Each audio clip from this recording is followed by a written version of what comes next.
ਅਗਲੀ ਖਬਰ ਦੇ ਵੱਲ ਵਧੀਏ ਸ਼ਰਮਾ ਜੀ, ਤੇ ਆਪਾਂ ਗੱਲ ਕਰੀਏ ਹੜ੍ਹਾਂ ਦੇ ਕਾਰਨ ਦੀ। ਅਖੌਤੀ ਵਿਕਾਸ ਨੇ ਕਹਿੰਦੇ ਪਹਾੜਾਂ ਦੀ ਨੀਂਹ ਹਿਲਾ ਕੇ ਰੱਖਤੀ। ਪ੍ਰਵੀਨ ਜੀ, ਆਪਾਂ ਪਿਛਲੇ 2-3 ਦਿਨਾਂ ਤੋਂ ਇਸੇ ਪਹਿਲੂ ਤੇ ਗੱਲ ਕਰਦੇ ਆ ਰਹੇ ਹਾਂ ਕਿ ਇਹ ਕਿਹੜਾ ਤਰੀਕਾ ਹੈ ਕਿ ਤੁਸੀਂ ਮਤਲਬ ਕਿ ਵਿਕਾਸ ਦੇ ਨਾਂ ਦੇ ਉੱਤੇ ਕੰਕਰੀਟ ਦੇ ਜੰਗਲ ਉਸਾਰੋ। ਇਹ ਅਸੀਂ ਮੈਦਾਨੀ ਖੇਤਰ 'ਚ ਵੀ ਗੱਲ ਕਰਦੇ ਆ ਰਹੇ ਹਾਂ। ਮਤਲਬ ਦੇਸ਼ ਦੇ ਵਿੱਚ 32% 33% ਜੰਗਲ ਆ ਤੇ ਪੰਜਾਬ 'ਚ 3% ਹੈ ਜੀ। ਇੱਥੋਂ ਹੀ ਅੰਦਾਜ਼ਾ ਲਾ ਲਓ ਕਿ ਅਸੀਂ ਕਿਸ ਸਥਿਤੀ 'ਚ ਆ। ਪਰ ਉਹ 3% ਵੀ ਜੰਗਲ ਕਿਵੇਂ ਗਿਣ ਲੈਂਦੇ ਨੇ? ਜਿਹੜੀ ਮੋਟਰ ਤੇ ਇੱਕ ਦਰਖਤ ਖੜਾ ਉਹਨੂੰ ਵੀ ਜੰਗਲ 'ਚ ਗਿਣੀ ਜਾਂਦੇ ਨੇ। ਅੱਛਾ। ਤੇ ਜੇ ਪੂਰਾ ਜੰਗਲ ਦੇਖਣਾ ਹੋਵੇ ਤਾਂ ਫਿਰ ਦੇਖ ਲਓ ਕਿੰਨੇ % ਹੋਊਗਾ। ਮਤਲਬ ਭਾਰਤ ਦੀ ਔਸਤ 32-33% ਹੋਵੇ, ਪੰਜਾਬ ਦੀ ਔਸਤ ਇਹ ਆ। ਫਿਰ ਹੜ੍ਹ ਵੀ ਆਉਣਗੇ ਤੇ ਪਾਣੀ ਵੀ ਆਊਗਾ ਤੇ ਫਿਰ ਕੁਦਰਤੀ ਆਫਤਾਂ ਵੀ ਆਉਣਗੀਆਂ। ਪਰ ਆਪਾਂ ਗੱਲ ਕਰੀਏ ਹਿਮਾਚਲ ਦੀ। ਸਾਰਿਆਂ ਦੇ ਮਨਾਂ 'ਚ ਇਹ ਸਵਾਲ ਹੈ ਕਿ ਹਿਮਾਚਲ 'ਚ ਇਹੋ ਜਿਹਾ ਕੀ ਹੈ ਇਸ ਵਾਰ ਕਿ ਇੰਨਾ ਮੀਂਹ ਦੇ ਕਾਰਨ ਕੀ ਨੇ? ਪ੍ਰਵੀਨ ਜੀ, ਮਾਹਿਰਾਂ ਦਾ ਮੰਨਣਾ ਹੈ ਕਿ ਬੇਸ਼ੱਕ ਮੀਂਹ ਪਹਿਲਾਂ ਨਾਲੋਂ ਵੱਧ ਪਿਆ, ਪਰ ਉਹਦਾ ਕਾਰਨ ਉੱਥੇ ਕੁਦਰਤੀ ਆਫਤ ਨਹੀਂ ਹੈ, ਉੱਥੇ ਮਨੁੱਖੀ ਨਲਾਇਕੀ ਹੈ। ਠੀਕ ਹੈ। 3 ਵੱਡੀਆਂ, ਮੈਂ ਕੁਝ ਮਾਹਿਰਾਂ ਦੀ ਰਾਏ ਪੜ੍ਹੀ ਸੀ। ਪ੍ਰੋਫੈਸਰ ਬਰਿੰਦਰ ਸਿੰਘ ਜੀ ਨੇ ਜੀ, ਭੂ ਵਿਗਿਆਨੀ ਨੇ, ਉਹਨਾਂ ਦੇ ਹਵਾਲੇ ਨਾਲ ਕੁਝ ਹੋਰ ਮਾਹਿਰਾਂ ਦੇ ਕੁਦਰਤੀ ਤੌਰ ਨੂੰ ਸਮਝਣ ਵਾਲੇ ਮਾਹਿਰਾਂ ਦੇ ਹਵਾਲੇ ਨਾਲ ਉਹ ਕਹਿੰਦੇ ਜੀ 3 ਮਨੁੱਖੀ ਗਲਤੀਆਂ ਦਾ ਨਤੀਜਾ ਇਸ ਵਾਰ ਜੋ ਹਿਮਾਚਲ 'ਚ ਘਟਨਾਕ੍ਰਮ ਵਾਪਰੀ, ਜਿਹਦਾ ਨੁਕਸਾਨ, ਜਿਹਦਾ ਕਾਰਨ ਅਸੀਂ ਪੰਜਾਬ ਹੜ੍ਹ ਦੀ ਮਾਰ ਹੇਠ ਆਇਆ। ਉਹਦੇ 'ਚ ਸਭ ਤੋਂ ਪਹਿਲਾਂ ਕਹਿੰਦੇ ਜੀ ਗੈਰ ਵਿਗਿਆਨਕ ਨਿਰਮਾਣ। ਠੀਕ ਹੈ। ਇੱਕ ਤਾਂ ਹੁੰਦਾ ਅਖੌਤੀ ਨਿਰਮਾਣ, ਮੰਨ ਲਓ ਗੈਰ ਕਾਨੂੰਨੀ ਨਿਰਮਾਣ। ਇਹ ਕਹਿੰਦੇ ਜੀ ਗੈਰ ਵਿਗਿਆਨਕ ਨਿਰਮਾਣ ਹੈ, ਕਿ ਵਿਗਿਆਨਕ ਤੌਰ ਤੇ ਵੀ ਇਹ ਸਹੀ ਨਹੀਂ ਸੀਗਾ। ਜਿੱਥੇ ਇਮਾਰਤਾਂ ਉਸਾਰਤੀਆਂ, ਜਿੱਥੇ ਘਰ ਬਣਾਤੇ, ਜਿੱਥੇ ਬਸਤੀਆਂ ਬਣਾਤੀਆਂ। ਦੂਸਰਾ ਕਹਿੰਦੇ ਜੀ ਪਾਣੀ ਦਾ ਵਹਾਅ ਨੂੰ ਪ੍ਰਭਾਵਿਤ ਕੀਤਾ ਜੀ। ਮਤਲਬ ਉਹਦੇ ਵਿੱਚ ਵੱਡਾ ਹਵਾਲਾ ਦਿੰਦੇ ਨੇ, ਉਹ ਕਹਿੰਦੇ ਕਿ ਜਿਹੜੀਆਂ ਪਹਾੜਾਂ ਦੀ ਕਟਿੰਗ ਹੋਈ ਆ, ਉਹ ਕਟਿੰਗ ਦੇ ਹਵਾਲੇ ਨਾਲ ਅਜਿਹੀ ਹੋਈ ਆ ਕਿ ਪਹਾੜਾਂ ਤੋਂ ਪਾਣੀ ਬਹਿਣ ਦੀ ਬਜਾਏ ਪਹਾੜਾਂ ਵਿੱਚ ਸਮਾਉਂਦਾ ਹੈ, ਜਿਹਦੇ ਕਾਰਨ ਪਹਾੜ ਕਮਜ਼ੋਰ ਹੋਣ ਲੱਗੇ। ਆਪਾਂ ਪਹਿਲਾਂ ਵੀ ਗੱਲ ਕੀਤੀ ਕਿ ਹਿਮਾਚਲ ਦੇ ਪਹਾੜ ਨੌਜਵਾਨ ਪਹਾੜ ਮੰਨੇ ਜਾਂਦੇ ਨੇ, ਅਜੇ ਉਹ ਉਮਰ ਦਰਾਜ ਨਹੀਂ ਹੋਏ ਕਿ ਉਹਨਾਂ ਦੀ ਮਜ਼ਬੂਤੀ ਉਨੀ ਹੋਵੇ। ਤੇ ਤੀਸਰਾ ਉਹ ਕਹਿੰਦੇ ਜੀ ਪਾਣੀ ਦੇ ਰਾਹ ਰੋਕਣਾ। ਪਹਾੜਾਂ 'ਚ ਵੀ ਪਾਣੀ ਦੇ ਰਾਹ ਰੋਕੇ ਗਏ ਨੇ, ਉਹਨਾਂ ਦੀ ਥਾਂ ਹੋਟਲ ਉਸਰ ਗਏ ਜੀ। ਇੱਥੇ ਜੀ ਇਹ ਟੂਰਿਜ਼ਮ ਥਾਂ ਬਣ ਗਈ ਜੀ, ਇੱਥੇ ਝੌਂਪੜੀਆਂ ਬਣ ਗਈਆਂ ਜੀ, ਇੱਥੇ ਘਰ ਬਣ ਗਏ ਜੀ। ਸੋ ਇਸ ਹਵਾਲੇ ਨਾਲ ਉਹਨਾਂ ਨੇ 3-4 ਪੜਾਵਾਂ ਤੇ ਗੱਲ ਕੀਤੀ। ਕਹਿੰਦੇ ਜੀ ਸਭ ਤੋਂ ਪਹਿਲੀ ਗੱਲ ਆ, ਚੌੜੀਆਂ ਸੜਕਾਂ ਨੇ ਪਹਾੜਾਂ ਦੀ ਨੀਂਹ ਹਿਲਾਤੀ। ਪਾਣੀ ਦਾ ਵਹਾਅ ਜਿਹੜਾ ਸਹੀ ਨਾ ਆਉਣ ਕਰਕੇ ਉਹਦੇ ਵਿੱਚ ਗਰਕਣ ਲੱਗ ਗਿਆ। ਉਹਦੇ ਕਰਕੇ ਪਹਾੜ ਖਿਸਕਣ ਦੀ, ਧਰਤੀ ਗਰਕਣ ਦੀਆਂ ਘਟਨਾਵਾਂ ਵਧੀਆਂ। ਪਹਾੜੀ ਖੇਤਰ 'ਚ ਜਿਹੜੇ ਕੁਦਰਤ ਦੇ ਉਲਟ ਜਾ ਕੇ ਅਣਵਿਗਿਆਨਕ ਤੌਰ ਦੇ ਉੱਤੇ ਨਿਰਮਾਣ ਕਾਰਜ ਕੀਤੇ, ਉਹ ਕਾਰਨ ਬਣੇ ਜੀ। ਦਰਖਤਾਂ ਦੀ ਕਟਾਈ ਕਾਨੂੰਨੀ ਤੌਰ ਤੇ ਵੀ, ਗੈਰ ਕਾਨੂੰਨੀ ਤੌਰ ਤੇ ਵੀ। ਉਹ ਕਹਿੰਦੇ ਜੀ ਜੰਗਲਾਂ ਦਾ ਖੇਤਰਫਲ ਹਿਮਾਚਲ 'ਚ ਵੱਡੀ ਗਿਣਤੀ 'ਚ ਘਟ ਗਿਆ, ਕਾਗਜ਼ਾਂ ਚਾਹੇ ਵੱਧ ਦਿਖਾਇਆ ਗਿਆ ਹੋਵੇ। ਠੀਕ ਹੈ।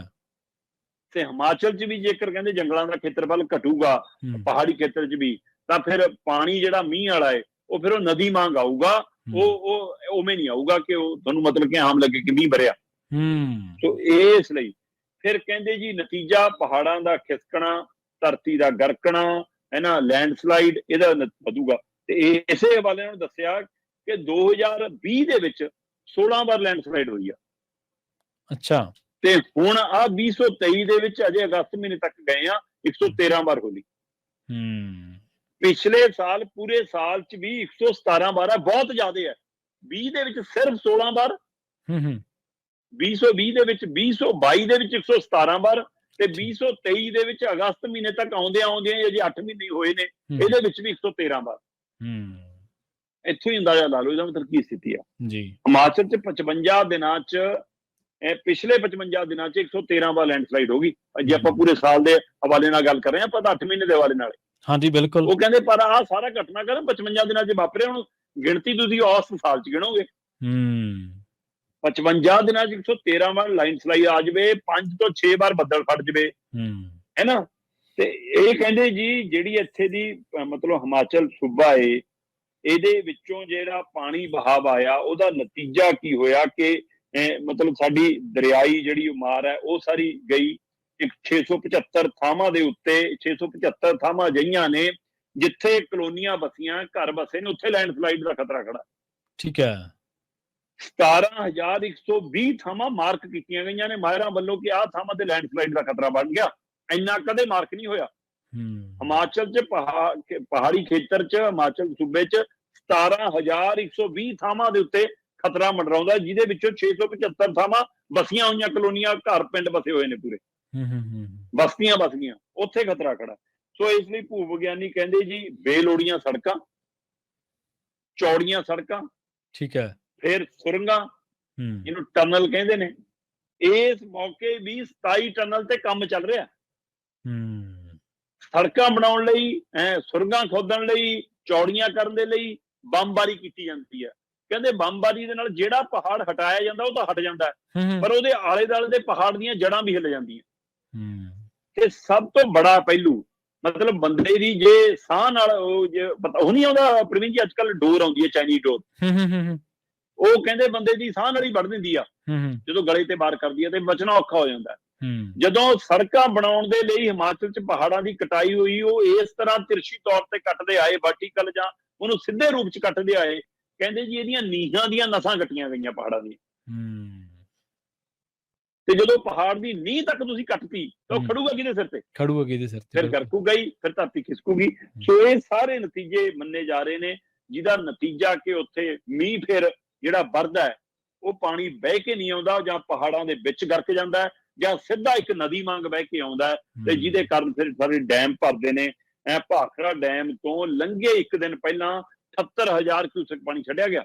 ਠੀਕ ਹੈ। ਪੌਂਗ ਡੈਮ ਤੋਂ ਇੱਕ ਦਿਨ ਪਹਿਲਾਂ 1 ਲੱਖ ਦੇ ਕਰੀਬ 99,895 ਕਿਊਸੈਕ ਪਾਣੀ ਛੱਡਿਆ ਗਿਆ। ਤੇ ਹੁਣ ਅਗਲੇ 2 ਦਿਨ ਕਹਿੰਦੇ ਥੋੜਾ ਮੌਸਮ ਠੀਕ ਰਹਿਣ ਦੀ ਸੰਭਾਵਨਾ ਹੈ, ਪਰ ਉਹ ਤੋਂ ਅਗਲੇ 3 ਦਿਨ ਫੇਰ ਖਤਰਾ ਖੜਾ ਜੀ। ਸੋ ਅਜੇ ਵੀ ਪੰਜਾਬ ਦੇ 8 ਜ਼ਿਲ੍ਹੇ ਸਿੱਧੇ ਪਾਣੀ ਦੀ ਮਾਰ ਹੇਠ ਨੇ, ਜਿੱਚੋਂ ਲੋਕਾਂ ਨੂੰ ਕੱਢਣ ਦਾ ਕੰਮ, ਬਚਾਅ ਦਾ ਕੰਮ ਜਾਰੀ ਆ। ਤੇ ਇਹ ਸਾਰੀ ਸਥਿਤੀ ਦੇ ਵਿੱਚੋਂ ਸਾਫ਼ ਹੈ ਕਿ ਅਖੌਤੀ ਨਿਰਮਾਣ ਨੇ, ਅਣਵਿਗਿਆਨਕ ਨਿਰਮਾਣ ਨੇ, ਤੇ ਸਾਡੇ ਅਖੌਤੀ ਵਿਕਾਸ ਨੇ ਪਹਾੜਾਂ ਦੀ ਨੀਂਹ ਹਿਲਾਈ ਤੇ ਪੰਜਾਬ ਡੁੱਬਣ ਲਾਇਆ। ਬਿਲਕੁਲ ਜੀ, ਜਦੋਂ ਉਹਨਾਂ ਪਹਾੜਾਂ ਦੇ ਵਿੱਚ ਮੀਂਹ ਪੈਂਦਾ ਫਿਰ ਉਹ ਆਫਤ ਬਣ ਕੇ ਪੰਜਾਬ 'ਚ ਹੀ ਆਉਣਾ ਉਹਨੇ, ਪਹਾੜਾਂ ਤੋਂ ਬਾਅਦ ਮੈਦਾਨੀ ਇਲਾਕਿਆਂ ਦੇ ਵਿੱਚ ਹੀ ਪਾਣੀ ਨਹੀਂ ਆਉਣਾ। ਤੇ